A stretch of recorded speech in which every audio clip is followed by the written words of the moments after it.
పౌలు గారు చెప్పగలిగారు, నేను యేసయ్యను పోలి నడిచాను, మీరు నన్ను పోలి నడవండి. ఏం స్టేట్మెంట్ అది!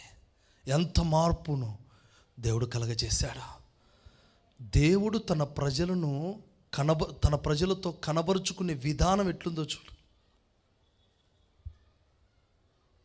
అందుకే నేను ముందే చెప్పాను, కనబరచబడే విధానం కొన్ని కార్యాల్లో కనపడుతుంది. ఒక్కోసారి మనకు డైరెక్ట్ కనపడుతుంది, ఒక్కోసారి ఇండైరెక్ట్ కనపడుతుంది, కొంతసారి శక్తి రూపంలో కనపడుతుంది, కొంతసారి వాక్కు రూపంలో కనపడుతుంది. అందుకే చూడండి, మీరు రూతు గ్రంథం 1వ అధ్యాయం 6వ వచనంలో చదివితే ఆ మాట ఉంటుంది, యెహోవా తన జనులను, చదవండి ఆ మాట, 6వ వచనం, 5:6, రూతు గ్రంథం 1వ అధ్యాయం 5:6, త్వరగా.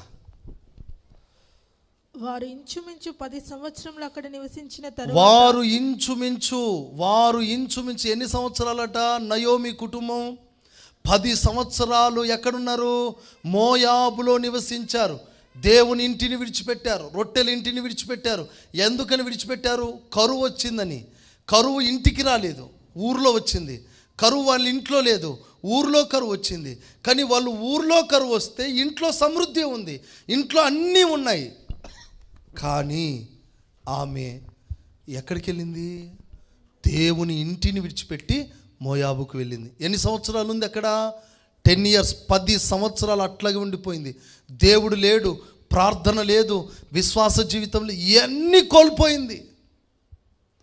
చాలామంది జీవితాల్లో దేవుని ఇల్లును విడిచిపెట్టిన వాళ్ళు చాలామంది ఉన్నారు, రొట్టెల ఇంటిని విడిచిపెట్టిన వాళ్ళు ఉన్నారు, ప్రత్యక్షతలు విడిచిపెట్టిన వాళ్ళు ఉన్నారు, దేవుని సన్నిధిని అనుభవించే అనుభవాలన్నీ పోగొట్టుకున్నారు, విశ్వాసాన్ని పోగొట్టుకున్నారు.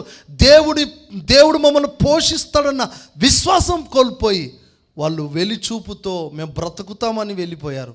కానీ వాళ్ళ జీవితంలో ఉన్న ఆధారాలన్నీ దేవుడు తీసేశాడు. భర్తను తీసేశాడు, కుమారులిద్దరిని తీసేశాడు, ఆధారాలన్నీ పోగొట్టుకున్నారు. కానీ దేవుడు ఏం చేశాడు తెలుసా? యెహోవా నయోమిని దర్శించెను అనుందా? యెహోవా నయోమి కుటుంబాన్ని దర్శించనుందా? యెహోవా తన ప్రజలను దర్శించనుందా? యెహోవా తన ప్రజలకు ప్రత్యక్షమయ్యాడు. యెహోవా తన ప్రజలకు కనపరచబడ్డాడు. ఎట్లా కనపరచబడ్డాడు అంటే, ఆ దేశంలో కరువు లేకుండా వర్షాన్ని పంపి ఉండాలి. అంతేగా? యెహోవా దర్శనమిచ్చను అంటే నేరుగా కనబడి మీరు వెళ్ళి నయోమి కుటుంబాన్ని తీసుకురండి అని కాదు చెప్పింది. అక్కడ దేవుడు ప్రత్యక్షమై వారి కరువును తీర్చేశాడు, వర్షాన్ని పంపాడు, సమృద్ధినిచ్చాడు. దానిని బట్టి దేవుడు చెప్తున్న మాట, యెహోవా తన జనులను దర్శించెను. అప్పుడు ఏం జరిగింది? నయోమిని రక్షించడం కోసం, నయోమి కుటుంబాన్ని దేవుని మందిరంలోకి నడిపించడం కోసం జనులను దేవుడు దర్శించాడట. ఆమేన్.